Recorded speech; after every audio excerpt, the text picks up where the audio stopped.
Rajkot range IG Ashok Kumar Yadav, Surendranagar જિલ્લા SP પ્રેમ સુખડેલુ અને Limbdi DYSP વિશાલ રબારી સહિતના અધિકારીઓ પરિવાર સાથે માતાજીને શીશ નમાવી આશીર્વાદ મેળવી ધન્યતા અનુભવી. સુરેન્દ્રનગર જિલ્લા પોલીસે પરંપરા જાળવી રાખતા ચોટીલા ચામુંડા માતાજીના મંદિરે ધ્વજારોહણ કર્યું હતું. રાજકોટ રેન્જના આઈજી અશોક કુમાર યાદવ, સુરેન્દ્રનગર એસપી પ્રેમ સુખડેલુ અને લીંબડી ડીવાયએસપી વિશાલ રબારીએ પરિવાર સાથે માતાજીના આશીર્વાદ મેળવ્યા હતા. નવરાત્રીના બીજા દિવસે ચોટીલા ચામુંડા માતાજીના મંદિરે ભક્તોની ભીડ ઉમટી પડી હતી. ગુજરાતભરમાંથી વહેલી સવારથી શ્રદ્ધાળુઓએ જય માતાજીના નાદ સાથે દર્શન કર્યા હતા. પોલીસે સુરક્ષા વ્યવસ્થા ગોઠવી છે. મંદિરના મહંત મનસુખગીરી ગોસાઈની આગેવાનીમાં વૈદિક મંત્રોચ્ચાર સાથે કળશ સ્થાપના કરવામાં આવી હતી. આ વર્ષે એક વધારાના નોરતા સાથે 10 દિવસની ઉજવણી થશે અને ખાસ કરીને રવિવારે માતાજીના માઈ ભક્તોની વિશેષ ભીડ જોવા મળશે. તેમજ મંદિર વ્યવસ્થાપકોએ પીવાના પાણી અને નિઃશુલ્ક ભોજનની વ્યવસ્થા કરી છે. ચોટીલા ચામુંડા માતાજીનું મંદિર પૌરાણિક મહત્વ ધરાવે છે. માન્યતા મુજબ ચંડ અને મુંડ નામના અસુરોનો વધ કર્યા બાદ માતા કાળીને ચામુંડા તરીકે ઓળખવામાં આવ્યા. આ ડુંગર માતાજીનું નિવાસસ્થાન માનવામાં આવે છે અને આજે કરોડો માઈ ભક્તો માટે આસ્થાનું કેન્દ્ર બની ગયું છે. નવરાત્રિમાં માની ભક્તિ તેમજ અનુષ્ઠાન પણ કરે છે. જ્યારે આ દિવસોમાં માતાજીના મંદિરે ભક્તોની ભારે ભીડ રહે છે. ભક્તો માતાજીના મંદિરે ચાલીને તેમજ સાયકલ લઈને અને સંઘ લઈને આવે છે. જ્યારે માતાજીને શ્રીફળ, ચુંદડી, સાકર, લાપસી જેવા વિવિધ પ્રસાદ પણ ધરાવે છે. સુરેન્દ્રનગરના ચોટીલામાં આવેલ મા ચામુંડા માતાજીના મંદિરે હજારો દર્શનાર્થી આવે છે. આ મંદિરે આખું વર્ષ લોકો દર્શન માટે આવતા હોય છે. ખાસ કરીને આસો સુદ નવરાત્રિ તેમજ ચૈત્રી નવરાત્રિ અને પૂનમ ઉપર દર્શનાર્થીની ભીડ વધુ રહે છે. આ જગ્યા ઉપર ગુજરાત તેમજ ગુજરાતની બહારથી વધુ પણ લોકો આવે છે. સૌરાષ્ટ્રનું પ્રવેશદ્વાર એટલે આ ચોટીલા છે. મંદિર દ્વારા મહાપ્રસાદ પણ લોકોને મળી રહે તે માટેની વ્યવસ્થા કરવામાં આવી છે. ભક્તો મંદિરે દર્શન કરીને ધન્યતા અનુભવે છે. નવરાત્રિમાં આઠમ ઉપર હવન પણ કરવામાં આવે છે અને તે માટે આરતી પત્યા બાદ રાત્રે ડુંગર ઉપર રહેતું નથી તેવી માન્યતા છે. જય માતાજી.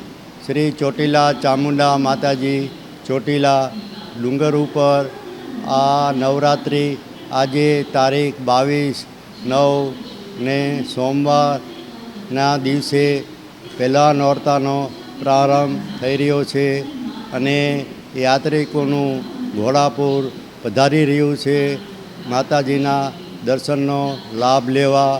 અને આઠમ મંગળવારે એટલે કે 30/9/2025ના દિવસે માતાજીનો ડુંગર ઉપર યજ્ઞ સવારમાં શુભ મુહૂર્તે ચાલુ થશે અને બપોરે 2:30 વાગે બીડું હોમાશે. ત્યારબાદ નીચે તળેટી ભોજનાલયની અંદર યજ્ઞનો મહાપ્રસાદ 4 વાગે શરૂ થશે. દરેક યાત્રિકે તેનો લાભ લેવા વિનંતી.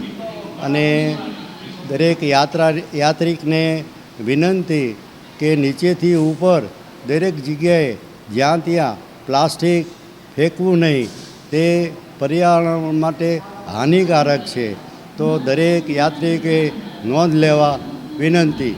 જય માતાજી. હું પૂનમ ભાવસાર, મૂળ વતન કચ્છની, પણ અમે ઘણા વર્ષોથી મુંબઈ જ રહીએ છીએ અને કુળદેવી અમારા કુળદેવી છે ચામુંડામાં અને વર્ષોથી અમે અહીંયા આવીએ છીએ દર્શન કરવા માટે. માતાજીની અસીમ કૃપા છે અમારી ઉપર. જે મારે ખોડાની 2 દીકરીઓ છે અને આ ત્રીજો દીકરો છે એ માનતાનો છે. એટલે માતા અમારી શ્રદ્ધા ફળી છે અને દીકરો આપ્યો છે. એટલે માતાજી ઉપર એમ થાય છે હર વર્ષે અમે અહીંયા આવીએ.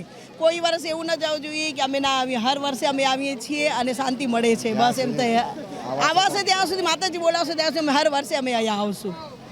અમે રજોડાથી પગપાળા છેલ્લા 15 વર્ષથી સંઘ લઈને આવીએ છીએ. માતાની અસીમ કૃપાથી નવરાત્રિ પહેલાં 4 દિવસ પહેલાં અમે નીકળીએ છીએ અને નવરાત્રિના પહેલાં નોરતે અહીંયા અમે પહોંચી જઈએ છીએ સંઘ લઈને. અમારી સાથે ઓછામાં ઓછા 15થી 20-25 માણસનો અમે સંઘ છીએ. બરાબર, પદયાત્રા કરીએ છીએ. અમને 2010 અમારે ઓછામાં ઓછા 145 કિલોમીટર બાવળા જોડે રજોડા ગામથી માતાજીનું મંદિર અહીં ચોટીલા થાય છે. 145 કિલોમીટર અંતર છે અને 4 દિવસમાં અમે પૂરું કરી દઈએ છીએ. બહુ મસ્ત આનંદ થયો. માતાની અસીમ કૃપાથી અમને સારું છે બધાને. બરાબર, ખૂબ દયા છે માતાજીની. વર્ષોથી માતાજી મનોકામના દરેકની પૂર્ણ કરતા આવ્યા છીએ. બરોબર, અને કરે પણ છે. આજે ભીડ બહુ સારી છે, ઘણો પહેલાં નોરતો છે એટલે ઘણો અહીંયા આગળ માણસ આવ્યું છે, બધું પદયાત્રીઓ આવ્યા છીએ બધાએ.